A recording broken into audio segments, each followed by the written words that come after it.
کی بارگاہ میں جھکنا چاہیے خشوع و خضوع کے ساتھ۔ اور دوسرا فرمایا والذین ہم علی اللغو معرضون، فرمایا تو میری بارگاہ میں نماز و عاجزیت کی ساری سے پڑھتا ہے، جھک جھک کے پڑھتا ہے، ادب و احترام سے پڑھتا ہے،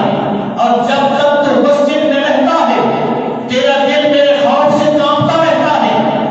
جب تو میری کسی مجلس میں بیٹھتا ہے تو تیرا دل میرے خوف سے کانپتا ہوتا ہے، ڈرتا ہوتا ہے، آنسو بہاتا ہوتا ہے، اور جب تو مسجد سے باہر نکلتا ہے، جب تو دینی مسجد سے باہر نکلتا ہے تو پھر تیری کیا کیفیت ہوتی ہے؟ والذین ہم علی اللغو معرضون، تو لغویات میں مصروف ہو جاتا ہے، تو فضولیات میں مصروف ہو جاتا ہے، تو بیکار باتوں میں مشغول ہو جاتا ہے، تو دنیا جہان کے جھوٹ میں مشغول ہو جاتا ہے، گرے اور غیبت میں مشغول ہو جاتا ہے۔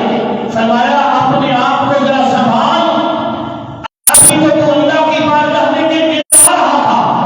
ابھی تو مسجد میں تو رو رہا تھا، ابھی تو اللہ کے خوف سے تڑپ رہا تھا، اب جب باہر نکلا ہے تو پھر خوف بھول گیا ہے،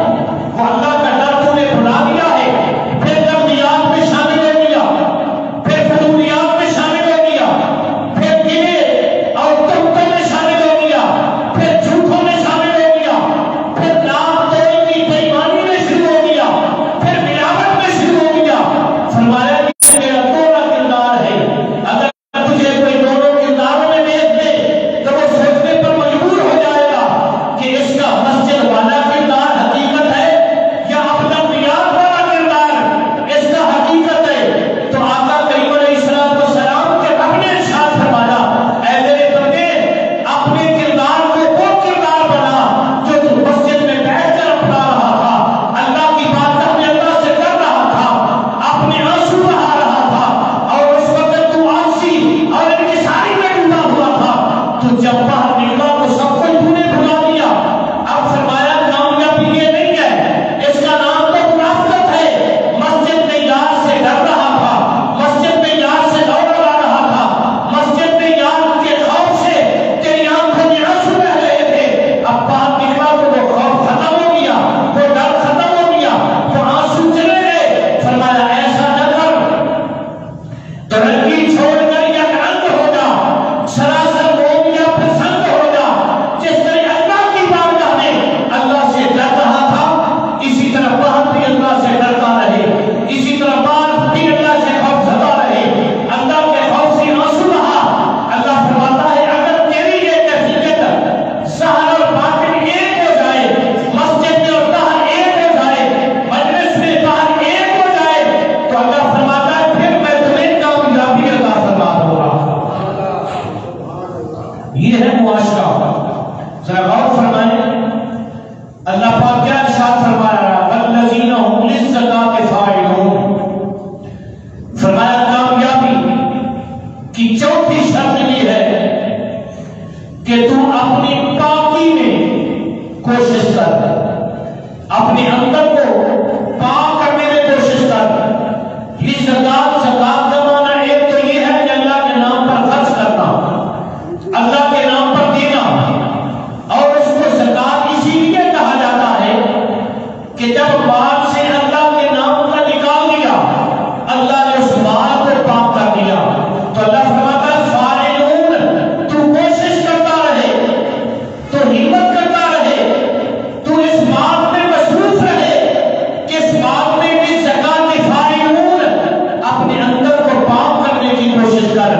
اپنے اندر کو طہارت دینے کی کوشش کر، اپنے اندر سے کل مکانے کی کوشش کر، اپنے اندر سے بریدی ختم کرنے کی کوشش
فرمایا وہ تجھے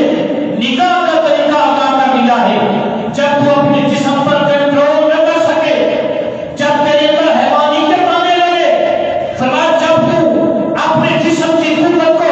برداشت نہ کر سکے، تو فرمایا پھر تجھے اجازت دی ہے ایک عورت سے نکاح کر لے، عورت سے شادی کر لے،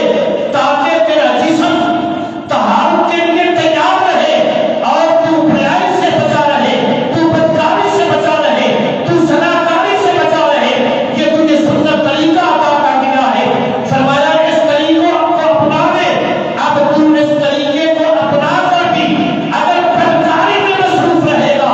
اگر تو زناکاری میں مصروف رہے گا، تو پھر اللہ کی رحمت کا دروازہ تیرے لیے بند کر دیا جائے گا، کیونکہ تو نے پاک خوراک کو چھوڑ کر پلید خوراک کو استعمال کرنا شروع کر دیا ہے۔ اللہ فرماتا ہے کہ تیرے لیے میں نے 5ویں شرط یہ رکھی ہے کہ اپنے جسم کو پاک رکھنے کے لیے، اپنے معاشرے کو پاک رکھنے کے لیے، اپنے تہذیب کو پاک رکھنے کے لیے، اپنے شہر کو پاک رکھنے کے لیے، اپنے محلے کو پاک رکھنے کے لیے، اپنے گلی کوچوں کو پاک رکھنے کے لیے، فرمایا عورت سے شادی کر لے تاکہ تیری نظروں کا حیا سلامت رہے، تیری آنکھوں کی جناب بینائی سلامت رہے، تیرے کانوں کی سماعت کی حیا سلامت رہے، تیری زبان کی حیا سلامت رہے، تیرے ہاتھ اور پاؤں کی حیا سلامت رہے۔ اللہ تجھے بدکاری سے بچا لے، اللہ تجھے بے حیائی سے بچا لے، اللہ تجھے زناکاری سے بچا لے۔ فرمایا یہ طریقہ میں نے تمہیں دے دیا ہے، اور سرکار نے فرمایا اس طریقے کا تجھے کیا فائدہ ہوگا؟ فرمایا تیرا جسم بھی پاک رہے گا، تیری روح بھی پاک رہے گی، فرمایا تیرے جسم کو تسکین بھی رہے گی، تیرے روح کو بھی تسکین رہے گی، اور سرکار نے فرمایا اللہ نکاح کے ذریعے میری امت کو بھی بڑھاتا جائے گا۔ یہ 5 شرطیں اللہ نے فرمائی معاشرے کو پاک رکھنے کے لیے۔ کہ 6ٹھی شرط فرمایا الا علی ازواجہم او ما ملکت ایمانہم فانہم غیر ملومین۔ فرمایا چاہے کوئی آزاد عورت ہو، چاہے کوئی زر خرید عورت ہو، فرمایا ان سے تو اپنی نظروں کو بچا، ان سے اپنے آپ کو بچا۔ یعنی جو غیر مردوہ ہیں، جن کے ساتھ تیرا نکاح نہیں ہوا، ان سے اپنے آپ کو بچا، چونکہ تجھے اجازت پہلے دی ہے نکاح کی، تجھے نکاح کی پہلے اجازت دی ہے۔ تو جس عورت کو پسند کرتا ہے اور محرمات میں سے وہ عورت نہ ہو، تو اسے تو اپنا نکاح کر لے، شادی کر لے، اپنا گھر بسا لے، اور فرمایا اس کے بعد باقی عورتوں سے اپنی نظر کو بچا، اپنی سماعت کو بچا، اپنی زبان کو بچا، اپنے ہاتھوں اور پاؤں کو بچا۔ فرمایا اگر تو اپنے آپ پر کنٹرول کر لیا، تو زناکاری سے بچ گیا، تو بدکاری سے بچ گیا، تو اس پلیتی سے بچ گیا، تو اللہ فرماتا ہے میں تجھے کامیابی کا سرٹیفکیٹ عطا کر دوں گا۔ آگے اللہ نے 7ویں کیا بات ارشاد فرمائی؟ فمن ابتغى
کاروبار بھی کرتا رہے، حلال بھی کماتا رہے،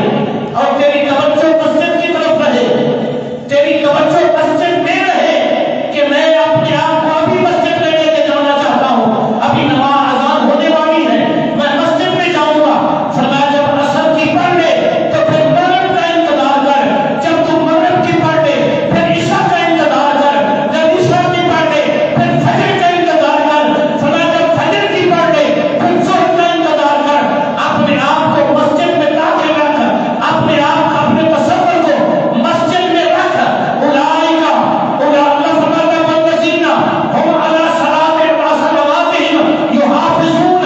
اپنی نمازوں کی حفاظت کر۔ مطلب کیا؟ اگر فجر پڑی ہے ظہر کا انتظار کر، درمیان میں کوئی ایسا گناہ ہے کبیرہ تیرے سے مرتکب نہ ہو جائے کہ فجر کی پڑی ہوئی ضائع ہو جائے۔ فرمایا جب ظہر پڑھ لے تو پھر عصر کا انتظار کر، اور درمیان میں کوئی ایسا تیرے سے گناہ کبیرہ کا ارتکاب نہ ہو جائے کہ تیری ظہر ضائع ہو جائے۔ فرمایا جب عصر پڑھ لے تو مغرب اور عصر کے درمیان تو اسے کوئی ایسا کام نہ ہو جائے جیسے عصر پڑی ہوئی ضائع ہو جائے۔ اسی طرح مغرب کے بعد عشاء کا انتظار کر، اور کوئی ایسا کام نہ کر کہ تیری پڑی ہوئی مغرب ضائع ہو جائے۔ اور جب عشاء پڑھ لے تو فجر کی نماز اور عشاء کے درمیان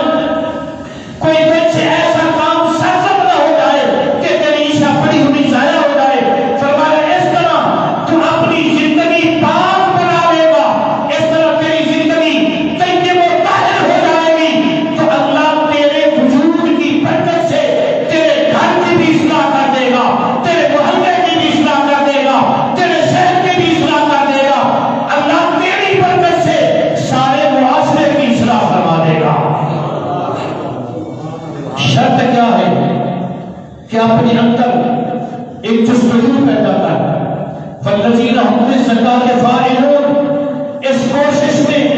مصروف ہو جا کہ تو نے اپنے آپ کو اللہ کے نام پر وقف کر دیا ہے۔ آج ہم ہیں کہ ہم اللہ کو کیا،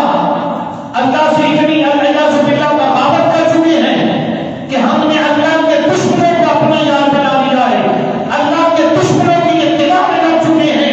آج ہر بندہ یہ چاہتا ہے کہ میری زندگی میری اپنی زندگی ہے، میں آزادی سے جیسے مرضی گزاروں۔ میری بیٹی ہے اس کی بھی یہی تمنا ہے، میرا بیٹا ہے اس کی بھی یہی تمنا ہے، میرا معاشرہ ہے اس کی بھی یہی تمنا ہے، میری تہذیب ہے اس کی بھی یہی تمنا ہے کہ مولویوں کو کیا انہوں نے مسجدوں میں بیٹھ بیٹھ کر ہمیں غلام بنا دیا ہے۔ اللہ کے بندو، مولویوں نے غلام نہیں بنایا، تم اپنے آپ غلام انگریز کے بن رہے ہو، یہودی کے غلام بن رہے ہو، عیسائی کے غلام بن رہے ہو۔ اسلام نے تو ہمیں یہودیوں سے، عیسائیوں سے، مشرکوں سے، کافروں سے، منافقوں سے آزادی کی زندگی عطا فرمائی ہے۔ سبحان اللہ، نعرہ تکبیر، نعرہ رسالت، یا رسول اللہ، نعرہ حیدری، یا حیدری، عظمت و شان مصطفیٰ، تاجدار ختم نبوت، تاجدار ختم نبوت، نعرہ تحقیق۔ اب ذرا میری بات سماعت فرمائیں۔ اللہ فرماتا ہے تم ان چیزوں پر جب عمل کر لو گے، یہ جو میں نے 9 چیزیں بتائی ہیں قرآن پاک سورہ مومنون کی پہلی 9 آیتیں، اللہ فرماتا ہے ان کے مطابق تم زندگی بنا لو گے، ان کے مطابق تم زندگی اپنا لو گے، تو فرمایا پھر تمہیں ملے گا کیا؟ پھر تمہیں اللہ کی بارگاہ سے عطا کیا ہوگا؟ آج ایک نوجوان ہے، وہ پتہ کیا ہے کہ یہ بھی تو میری جوانی ہے، بڑا وقت پڑا ہے، پتہ نہیں یہ کس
آگاہ ہو چکے ہیں، امریکہ کے نوکر بن چکے ہیں کہ وہ تہذیب اپنانی ہے کہ موبائل میں اور نیٹ میں ہمیں پتہ نہیں کہاں کا ڈالر کھڑا کر دیا ہے۔ میرے بھائی، ہماری تہذیب امریکہ